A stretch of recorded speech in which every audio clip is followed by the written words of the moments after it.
My another blog. So আজকে হলো পাম সানডের আগের দিন এবং আমরা সকলে চলে এসেছি চার্চ। বলো তো কেন এসেছি এবং এখানে এত খেজুর পাতা কেন, আর এরা এত কাজই বা করছে কেন?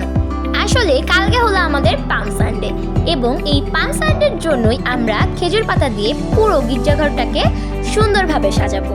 জানো, আমরা কাজ করলেও কিন্তু এ কোনো কাজ করে না, খালি বসে থাকে।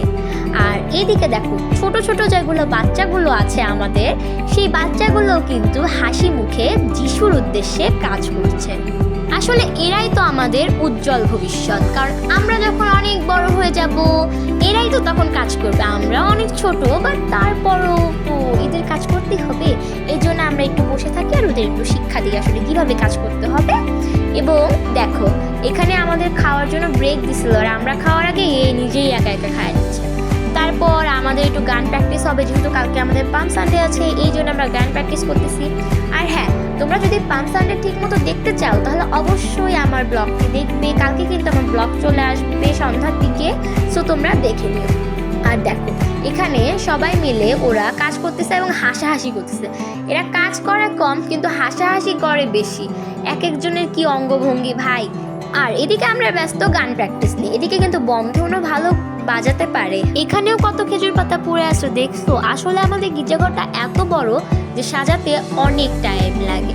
আচ্ছা, তোমরা কি আমাদের গির্জাঘরের লুকটা দেখতে চাও? তো চলো এক নজরে গির্জাঘরের লুক দেখা যাক।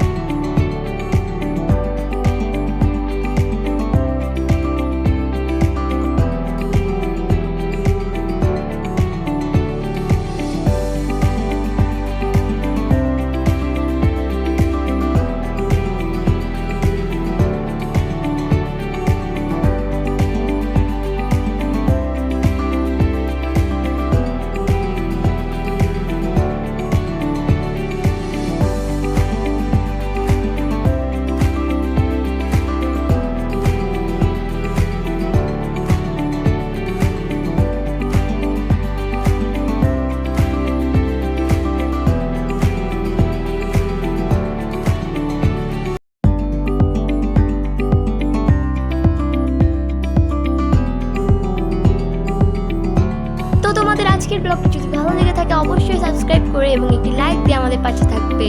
বাই।